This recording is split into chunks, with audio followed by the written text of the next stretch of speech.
ভোরের আলো ফুটতে না ফুটতে হঠাৎ শুরু হয় তাণ্ডব। কয়েক মিনিটের মধ্যে বদলে যায় নাজিরাটেক শুটকি মহালের চিত্র। শুকাতে দেয়া লাখ লাখ টাকার শুটকি উড়ে যায় চারদিকে। কোথাও ছিন্ন ভিন্ন মাচা, কোথাও বিধ্বস্ত পাকা স্থাপনা, ঘরবাড়ি ও শুটকির গুদাম। নেই ঘরের ছাউনি, ত্রিপল উড়ে গিয়ে ঝুলে আছে বৈদ্যুতিক তারে। ঘূর্ণিঝড়ের মতো হয়েছে, মানে একটা বাতাস ঘুরে ঘুরে ঘুরে ঘুরে গিয়ে আমাদের বাসার মধ্যে মানে এভাবে মানে ঘুরে গেছে।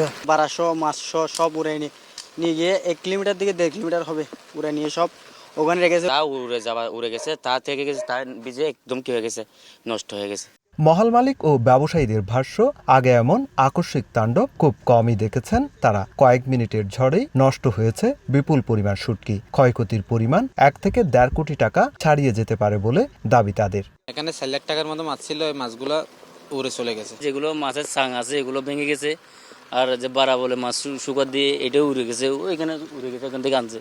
এদিকে স্থানীয়দের কেউ কেউ এটিকে টর্নেডো বললেও বিষয়টি নিয়ে ভিন্ন ব্যাখ্যা আবহাওয়াবিদের। এখানে যে ঘটনা ঘটেছে সেটা আসলে অতিবৃষ্টি এবং বাতাসের কারণে এটা ধসে গেছে।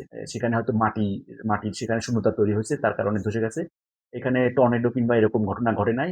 কয়েক মিনিটের তাণ্ডবে নাজিরাটেকের শুটকি মহালে নেমে এসেছে বড় ধরনের ক্ষয়ক্ষতি।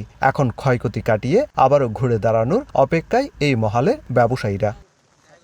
সুজাউদ্দিন রুবেল, সময় সংবাদ, কক্সবাজার।